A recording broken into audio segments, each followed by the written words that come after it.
Olá, tudo bem com vocês? Vamos então dar início à aula 1 da unidade 4, tá? Esse aqui é o sumário, a gente vai tratar sobre campo magnético nessa aula. Beleza? Então, vamos iniciar mostrando dois experimentos que foram importantes para ajudar na unificação de eletricidade com magnetismo, o que a gente chama hoje de eletromagnetismo, ok? Esses experimentos foram realizados na década de 1820, tá? O primeiro deles foi feito por um norueguês chamado Ørsted. Então vamos ver aqui o experimento e depois eu faço comentário.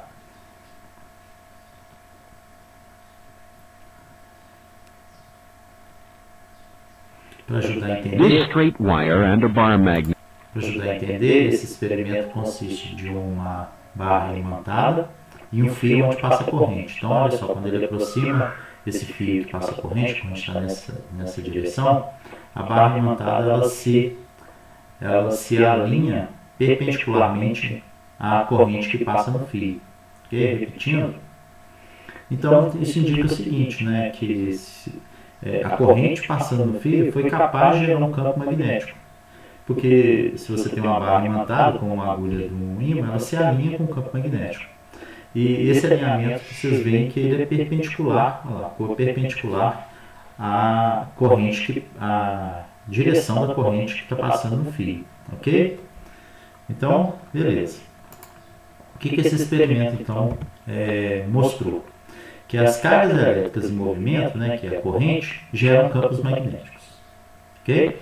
Então, você vê aqui claramente uma interação entre duas áreas que até então eram consideradas distintas, né? Campo magnetismo uma coisa, eletricidade outra, e a gente vê que cargas elétricas, né, estão gerando campos magnéticos.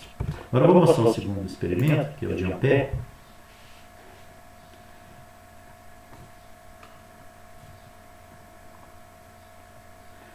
Vou esperar aqui para explicar aqui, porque olha só, aqui tem 6 fios, né, e por esses 6 fios vai passar corrente todas na mesma direção, tá? Quando o circuito é ligado, ou seja, quando a corrente passa, vai ver que os fios se aproximam. Bom, se eles se aproximam, existe uma força de atração entre eles, e eles todos se juntam. Agora, vai ter corrente nos fios vermelhos em uma direção e nos pretos em outra direção, tá? E aí, quando liga o circuito, o que se observa é isso: os fios que têm corrente na mesma direção se aproximam, mas o conjunto de fios vermelho e preto se afastam um dos outros, porque as correntes em cada um desses conjuntos é contrária. Quer repetir então? Tá lá, todas as correntes na mesma direção, no mesmo sentido, os fios se aproximam, então tem uma força de atração. Desliga a corrente e eles voltam à situação. Agora aqui, ó, corrente nesse sentido no vermelho, corrente nesse sentido no preto. Os vermelhos vão se juntar, os pretos vão se juntar, mas o conjunto de vermelho e preto estão se afastando um do outro, certo? Aqui, ó. Beleza? Então o que esse experimento mostra? Que os campos magnéticos, vamos lá, a gente viu que pelo primeiro experimento, que quando você tem corrente num fio, gera campo magnético. Lá a gente tem isso, né? Os campos magnéticos estão interagindo com as cargas, exercendo força sobre elas. Então, do mesmo jeito que carga elétrica e movimento gera campo magnético, os campos magnéticos interagem com as cargas, exercendo força sobre elas. Então, são dois experimentos muito importantes no eletromagnetismo e que contribuíram muito para poder unificar eletricidade e magnetismo. Aqui eu então vou mostrar nesse desenho como é que ficaria o campo magnético num fio retilíneo, ok? Então, se a corrente está nesse sentido, o campo magnético ele circula em torno do fio e o sentido dessa circulação do campo ele é dado por essa regra aqui, ó. Você pega o dedão, aponta no sentido da corrente, tá? E os dedos aqui estão indicando qual que é o sentido de que o campo elétrico está girando em torno do fio, ok? Nesse sentido. Se a corrente inverte, o sentido é invertido também, certo? E essa segunda figura vai mostrar o que está acontecendo lá dentro do fio quando a gente tem cargas em movimento com a dada velocidade na presença de campo magnético, que é dado por essa linha azul. Tá? O resultado é que vai existir uma força que é perpendicular tanto à velocidade das cargas quanto à direção do campo magnético. Tá? A força então é perpendicular aos dois. Tá? Bom, esse dado, esse fato, ele foi observado e experimentalmente foi possível obter que a expressão da força magnética ela é dada por essa expressão. Ela depende da carga, né, diretamente, então quanto mais carga, maior a força. Depende da velocidade da carga e depende do campo magnético. Mas depende como? Como a força é perpendicular à velocidade das cargas, né, e ao campo magnético, ela é dada por um produto vetorial. Quando a gente tem um produto vetorial entre dois vetores, o resultado, o vetor resultante, ele é perpendicular a cada um dos dois vetores, tá? Que é isso que se observa experimentalmente. Então, essa expressão aqui foi obtida a partir dessas observações. Okay? Quando a gente tem um produto vetorial, a gente pode escrever o módulo dele como o módulo da carga, o módulo da velocidade, o módulo do campo, vezes o seno do ângulo entre V e B, tá? V e B não necessariamente estão a 90 graus, eles podem estar em qualquer direção, tá? Mas o módulo ele vai depender desse ângulo, entre V e B, certo? De tal maneira que se você tem V alinhado com B, o seno aqui, o ângulo vai ser 0 ou 180, né? Se for em direções contrárias, né? E aí, seno de 0 a 180 é 0, então a força é nula, ok? Então, quando V e B estão alinhados, não existe força magnética. Então, ok? E a partir dessa expressão, a gente pode obter uma expressão para o campo magnético. Basta inverter tudo aqui, isolar B. Tá?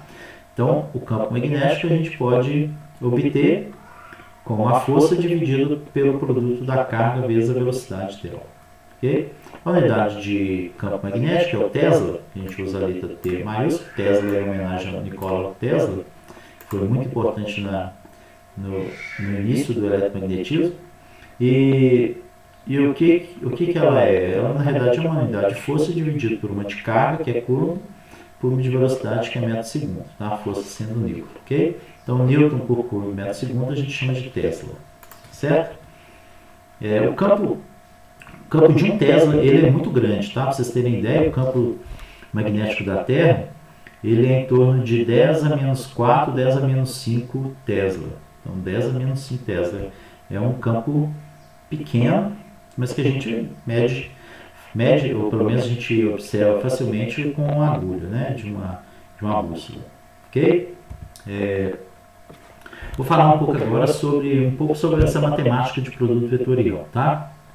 Nesse curso, a partir de agora, a gente vai usar extensamente produto vetorial. Tá? Nesse capítulo, nos próximos capítulos, então é bom que vou fazer uma pequena revisão aqui de algo que vocês viram em Gaal, quem fez Gaal, ou em Física 1. Todo mundo aqui fez Física 1, então vocês já viram o produto vetorial lá quando tratou de rotação, torque, tá? Então vamos lá. Então, o produto vetorial do vetor A com B dá um vetor C, ok? E a gente pode calcular esse produto de duas maneiras, tá? Ou a gente escreve A vetorial B na forma de matriz e calcula o determinante dela, tá? Onde na matriz a gente vai ter na primeira linha os vetores unitários, na segunda linha as componentes do vetor A e na terceira linha as componentes do vetor B. Tá? Não necessariamente o vetor A e B tem que ter todas as componentes, tá? Onde não tem é zero. Okay? Se não tiver AY é zero, não tiver BZ é zero aqui. Okay? Então calcula o determinante, você sabe fazer isso. Tá? Ou então, pode calcular, que o resultado é o mesmo, tá? Obviamente, pode calcular escrevendo quem que é A aqui, quem que é B aqui e faz o produto vetorial. Então, se A tiver todas as componentes, a X, a Y, a Z, cada uma com seus componentes, cada um com seus unitários, né? E B também, então você escreve aqui e faz a distribuição. Você tem uma multiplicação, só que esse aqui é um produto vetorial, tá? É uma multiplicação do produto vetorial. De tal maneira que no produto vetorial, quando os vetores estão na mesma direção, dá zero, né? É aquilo que eu acabei de falar lá no slide anterior. Se V e B estão na mesma direção, como o ângulo vai ser 0 a 180, seno de 0 a 180 é zero. Então, quando você distribui aqui, AXI vetorial, ou a gente costuma falar VEC, AXI, VEC, BXI, dá zero. Então, todas as componentes I com I dá zero, J com J dá zero e K com K dá zero. Tá? Só vai ficar os cruzados. Quando faz essa distribuição, o resultado é esse aqui. Ó. O vetor C, ele vai ser AYBZ menos BYAZ na direção I, AZBX menos BZAX na direção J, AXBY menos BXAY na direção K. Observa, né? Isso é pelo fato de ser um produto vetorial, que a componente I do vetor resultante, né, C, ela só tem componentes Y e Z de A e B. Ok? A J vai ter componentes Z e X de A e B, e a K vai ter componente X e Y, ou seja, elas não têm a própria componente, né? A componente Z não entra em K, a componente Y não entra em J e a componente X não entra em I, tá? Isso é obtido diretamente quando faz o determinante ou aqui, tá? Mas aí vocês vão observar o menos aqui, o sinal menos, ok? Bom, o sinal menos sai naturalmente quando você faz a conta pelo determinante. Se fizer o determinante, você vai saber, por exemplo, I aqui vai ser AY vezes BZ menos BYAZ. Então tá aqui. Sai naturalmente. Mas daqui, a gente vê que só tem mais, né? Aí é só lembrar do seguinte. É que o produto vetorial, como eu disse para vocês, vocês têm que obedecer essa ordem. Se o A aqui é primeiro, aqui tem que ser A primeiro, tá? E aqui também, você tem que colocar primeiro o A. B é o segundo, então B entra na terceira linha aqui e entra aqui depois de A. Isso pelo fato de que no produto vetorial, se você muda a ordem A com B, né? Se você troca A com B, então faz B vetorial A, ele vai dar o menos A vetorial B. Então ele é o A vetorial B com sinal negativo, tá? Então quando a gente faz A com B, o resultado está aqui em cima, ó. A vetorial B é dado por essa seta aqui, ó, azul. Quando a gente faz B vetorial A, o resultado dessa seta verde, tá para baixo, tá? Então tem uma regra que é o seguinte, ó, quando a gente, vamos imaginar que A, B e A vetorial B é K. Então, IJ, quando a gente faz IJ dá K, JK dá I e KI dá J. Tudo positivo. Agora, se a gente faz o contrário, KJ dá menos I, JI dá menos K e IK dá menos J. Ok? Então, se inverter, a ordem inverte o sinal. Então é por isso que vai acontecer isso aqui, ó. Olha só. I com J dá K. Então fica AXBY. AXBY. K. Agora a gente fez I com J. Agora vamos fazer esse J aqui com I. J com I dá menos K. Então ficou AYBX. AYBX e o menos está aqui. Menos K. Ok? Uma coisa muito útil é aquela regra da mão direita, ou regra do tapa, ela ajuda a gente a visualizar o que acontece, né, pelo resultado, antes da gente fazer as contas. Isso é bastante útil, tá? Então a gente usa aqui a mão direita. Se usar a mão esquerda, o sentido muda, tá? Então a regra da mão direita, a gente usa o dedo indicador para apontar no primeiro vetor, o dedo médio no segundo vetor, o resultado é dado pelo dedão aqui, ó. A, VEC, B, deu daqui, ó, o dedão, tá? Ou, essa também é a regra, esse aqui é a regra da mão direita ou a regra do tapa, né? Porque a gente considera assim, ó. A gente aponta todos os dedos no primeiro vetor, gira no sentido do segundo vetor, tá? Ou dá um tapa assim, o resultado é o dedão, ok? Tanto faz. Beleza? Se você estiver tratando com menos A vezes B, por exemplo, você pode usar essa regra. A única coisa que você faz A, VEC B, o resultado seria para cima, mas como você tem menos A, então você aponta para baixo, ok? Beleza? É claro que nesse aqui você tá com A, mas na realidade você estava avaliando menos A. Beleza, eu vou parar por aqui, eu vou continuar nossa próxima aula, que esse capítulo é bastante extenso, então eu vou deixar para continuar na próxima, ok? Então vamos lá.